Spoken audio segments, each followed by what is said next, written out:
છે કોઈ confusion? Hello, હવે આટલેથી આટલી લાઈન પ્રૂવ કરી દેવું છું એટલે તમને અંદાજ આવી જાય. આ રીતનું આપણી જોડે થઈ ગયું. હવે તમારી જોડે કુલ સ્થિતિ ઉર્જા. તો કુલ સ્થિતિ ઉર્જા એટલે શું? તો અહીં તમે લખશો કુલ સ્થિતિ ઉર્જા. ધેટ મીન્સ કે W બરાબર W1 plus W2 plus W3 અને W બરાબર તમારી U લખાય હો સ્થિતિ ઉર્જા.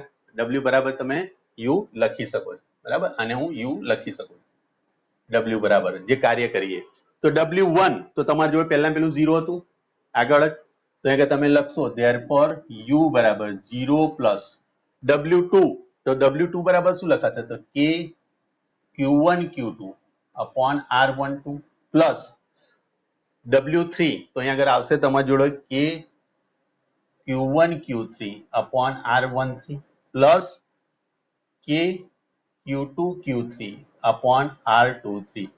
Therefore 0 કાઢી નાખો એટલે તમારી જોડે આવી જશે K Q1 Q2 upon R12 plus K Q1 Q3 upon R13 plus K Q2 Q3 upon R23.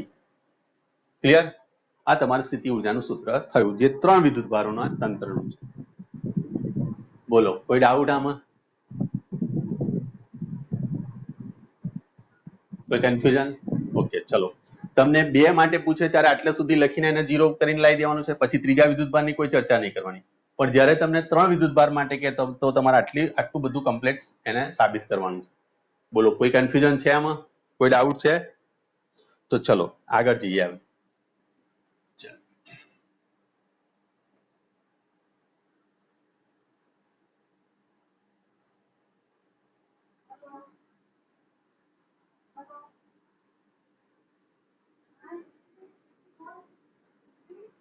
ચલો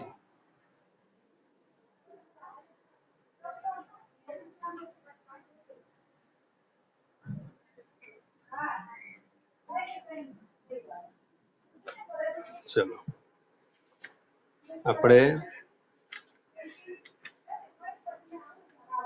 2 ને હવે એક દાખલો છે આપણે એ લઈ લઈએ બરાબર. જો હવે અહીંયા આગળ તમને જે ચોપડીમાં આકૃતિ આપેલી છે આ રીતની આપેલી, જો અહીં Q1 વિદ્યુતભાર મૂકેલો હતો, અહીં Q2 વિદ્યુતભાર છે અને અહીં Q3 વિદ્યુતભાર છે. તમે આ રીતે પણ દોરી શકો છો. અહીંયા આગળથી એક સ્થિતિ ઉર્જાનું તંત્ર માટે ઉગમ બિંદુ લઈ લોજો, આ x અક્ષ બતાવી દોજો, આ y અક્ષ બતાવી દોજો અને z અક્ષ બતાવી દોજો બરાબર. આ તમારો સ્થાન સદિશ R1, આ સ્થાન સદિશ R2 થાય R1 અને આ સ્થાન સદિશ તમારો R3 થાય બરાબર. આ બે વચ્ચેનું અંતર જે થાય એને R13 કહેવાય. ક્લિયર? આ બે વચ્ચેનું અંતર જે થયું એ 2 અને 3 વચ્ચેનું એટલે કે 2 અને 3 કહેવાય, અને આ બે વચ્ચેનું અંતર થયું એને R12 કહેવાય. આ રીતની સિચ્યુએશન તમે ગોઠવી શકો છો. હવે આ વિદ્યુતભારને તમે અહીં પણ મૂકી શકો છો, આ વિદ્યુતભારને અહીં આગળ પણ મૂકી શકો છો, કોઈ પણ તંત્રમાં તમે બતાવી શકો છો. એટલે એવું જરૂરી નથી કે બેઠી બુકની તમે કોપી કરો તો બી ચાલશે અને આ રીતે લખશો તો બી ચાલશે અને મેં બતાવ્યું છે એ રીતે કરશો તો પણ ચાલશે. ઓકે ચલો, બીજું કોઈ તમારા માઇન્ડમાં બીજો કોઈ આઈડિયા ના આવવો જોઈએ બરાબર. ક્લિયર? ચલો હવે તમને એવું પૂછવામાં આવે છે કે એક તમને ઉદાહરણ છે, સારું ઉદાહરણ છે આ પણ બરાબર, સમજવા જેવું છે આ પણ. જો કે આકૃતિમાં દર્શાવ્યા મુજબ ડી બાજુનો ચોરસ છે, એબીસીડી ના શિરોબિંદુ પર 4 વિદ્યુતભાર ગોઠવેલા છે બરાબર. તો અહીંયા આગળ ચોરસ એક દોરી દઈએ આપણે, પરફેક્ટ ચોરસ આવે એવી હું આશા રાખું છું. પરફેક્ટ ચોરસ આવી ગયો. ચલો અહીં વિદ્યુતભાર બધા મૂકેલા છે, આ વિદ્યુતભાર બરાબર. અહીંયા આગળ પહેલા એ પર આ એ બિંદુ છે, આ બી બિંદુ છે, આ સી બિંદુ છે ને આ ડી બિંદુ છે બરાબર. હવે એબીસીડી જે બિંદુ છે એની પર વિદ્યુતભાર આકૃતિમાં દર્શાવ્યા મુજબ ગોઠવેલા છે. એટલે આકૃતિ તમારે જોવી પડશે, પરીક્ષામાં તમને આકૃતિ આપેલી હશે તો. અહીંયા આગળ આ પ્લસ ક્યુ વિદ્યુતભાર છે, આ માઇનસ ક્યુ વિદ્યુતભાર છે, બીજો છે આ પણ માઇનસ ક્યુ વિદ્યુતભાર છે અને આ જે છે એ પ્લસ ક્યુ વિદ્યુતભાર છે. ક્લિયર આટલી વસ્તુ? ચલો બીજી વસ્તુ અહીંયા આગળ આપેલું છે અંતર. આ બધાનું અંતર તમને ડી આપેલું છે, બાજુનું માપ તમને આપેલું છે ડી બરાબર. ચલો તો અહીંયા આગળ તમે લખશો બાજુનું માપ, દરેક બાજુનું માપ ડી છે બરાબર. ચલો ક્યુ એ બરાબર તમારી જોડે છે પ્લસ ક્યુ, ક્યુ બી બરાબર છે તમારી જોડે માઇનસ ક્યુ, ક્યુ સી છે તમારી જોડે પ્લસ ક્યુ અને ક્યુ ડી ઇઝ ઇક્વલ ટુ છે માઇનસ ક્યુ. આ રીતે આપણને સિચ્યુએશન આપેલી છે. ચલો હવે શું કે છે, આ ગોઠવણી પ્રાપ્ત કરવા માટે જરૂરી કાર્ય શોધો.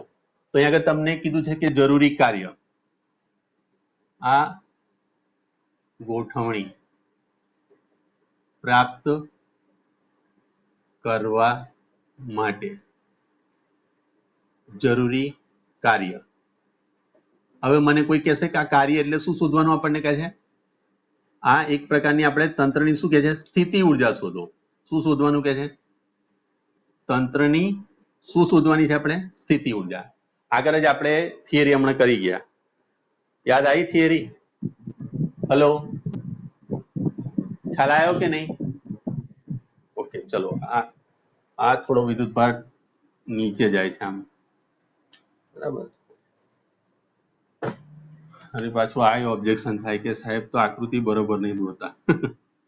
હે ચલો, આ સી છે, અહીં પ્લસ ક્યુ વિદ્યુત ભાર. ચલો પ્લસ ક્યુ. ઓકે, હવે તમે જસ્ટ ઇમેજિન કરો કે આપણી જોડે કઈ તંત્ર છે, બરાબર. હવે આ તંત્રની મારે સ્થિતિ ઉર્જા શોધવી છે. તો માની લો કે શરૂઆતની અંદર મારી જોડે એક પણ વિદ્યુત ભાર નતો, અહીંયા આગળ એક પણ વિદ્યુત ભાર નથી, બરાબર. આપણે તંત્રની સ્થિતિ ઉર્જા શોધવાનો પ્રયત્ન કરી રહ્યા છીએ.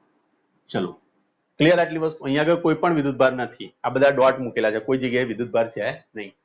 ક્લિયર? દરેકને સમજ પડી? આ પહેલા પેલું એવું ધારો કે કોઈ વિદ્યુત ભાર નથી, પહેલો વિદ્યુત ભાર મેં અહીંયા આગળ લાવું છું અને અહીંયા આગળ મૂકું છું. કેવો છે પહેલો? પ્લસ ક્યુ વિદ્યુત ભાર એ પર લાવવામાં આવે છે.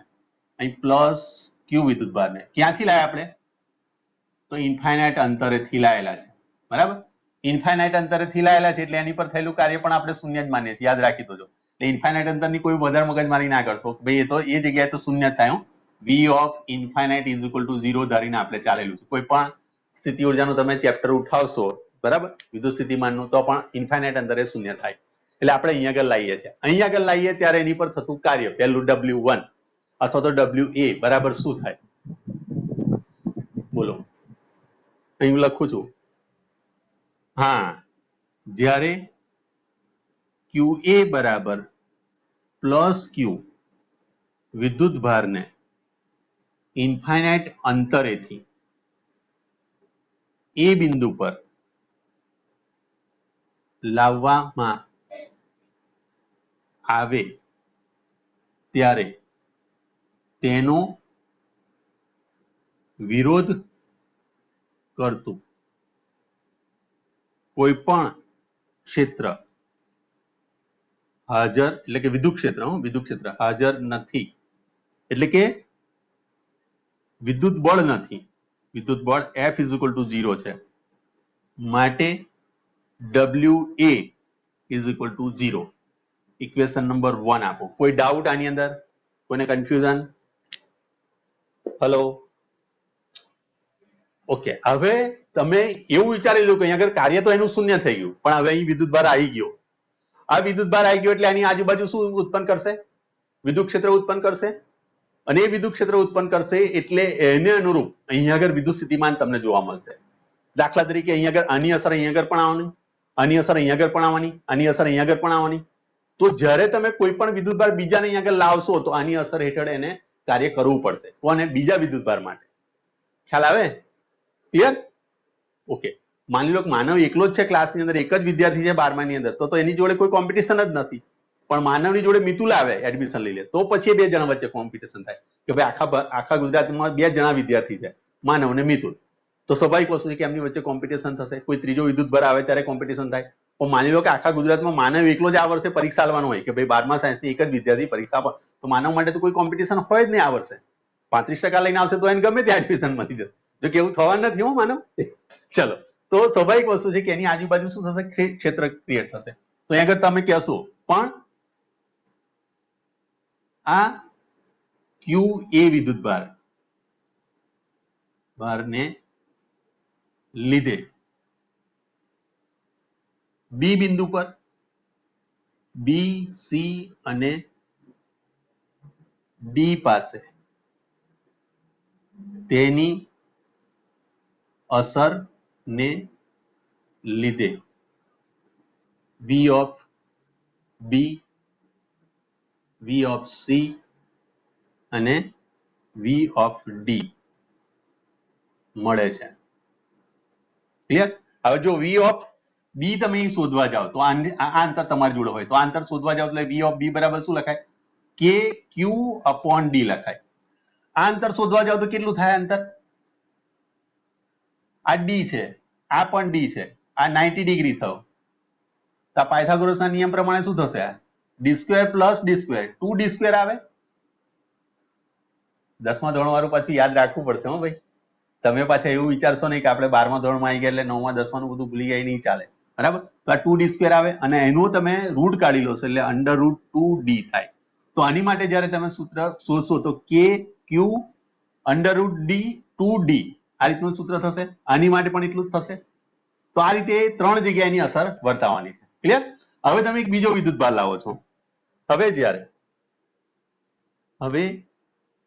જ્યારે કયા વિદ્યુત ભારને લાયા આપણે? QB લાયા. QB બરાબર માઇનસ Q ને બિંદુ B પર લાવતા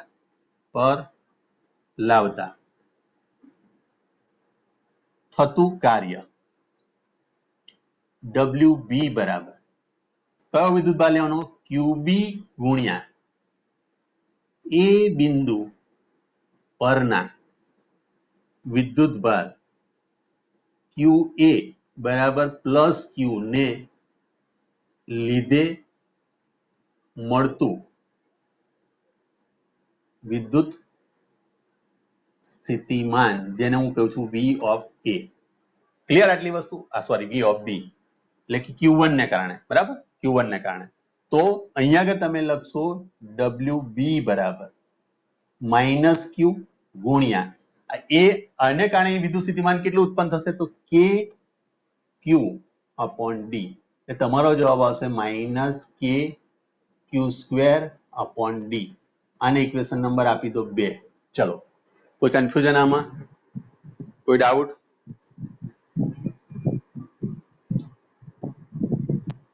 ઓકે, ચલો સરસ. હવે તમે જુઓ, હવે થઈ ગયા 2 વિદ્યુત ભાર. કયા? અહીં આવી ગયો તમારો માઇનસ Q વિદ્યુત ભાર. તો માઇનસ Q વિદ્યુત ભારને કારણે અહીંયા આગળ પણ અસર થવાની, આની પર પણ અસર થવાની અને આની અસર આની પર પણ આવવાની.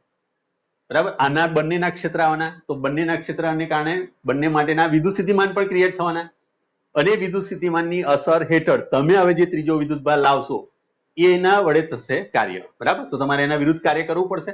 આને જ્યારે અહીંયાથી તમે લાવશો અનંત અંતરેથી બીજો એક વિદ્યુત ભાર લાવીશું આપણે. બરાબર? ક્લિયર આટલી વસ્તુ? કોઈ કન્ફ્યુઝન હોય તો મને પૂછતા રહેજો. બરાબર? અમે વારાફરતી બધી વસ્તુ લખી છે અને ધ્યાનથી જોજો.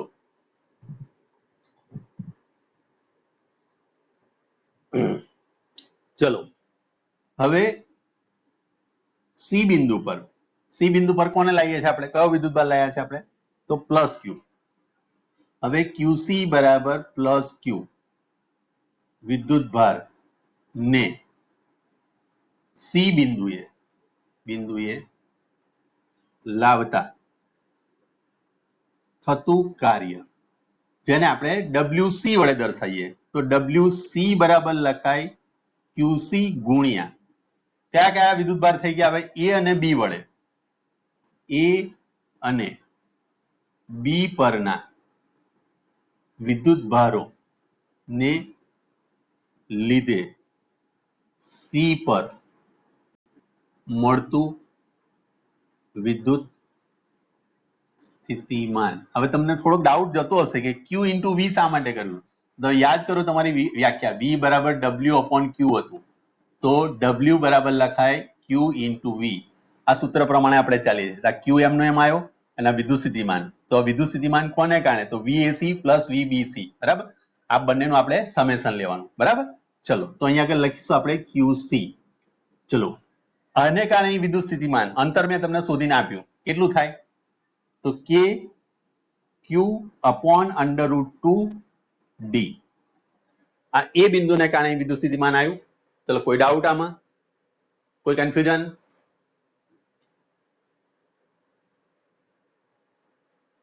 हेलो ओके चलो હવે b ને કારણે પ્લસ કરશો તમે b તો b બિંદુનું વિદ્યુત સ્થિતિમાન તમે અહીં આગળથી ગણવા જશો તો આ અંતર તમારી જોડે d છે વિદ્યુતભાર માઇનસ છે એટલે અહીં આગળ તમે લખશો minus kq upon d clear આટલી વસ્તુ તો c વિદ્યુતભાર છે આપણે પાછો મૂકી દીધો c વિદ્યુતભાર પર આપણે શું હતો તો પ્લસ q બરાબર તો અહીં આગળ તમે લખશો q અહીં આગળ થઈ જશે kq upon under root 2d આ માઇનસ નિશાની આગળ લઈ લો kq આ q છે અને upon d આને ઇક્વેશન નંબર આપી દો ત્રીજું ચલો કોઈ ડાઉટ આમાં કોઈ કન્ફ્યુઝન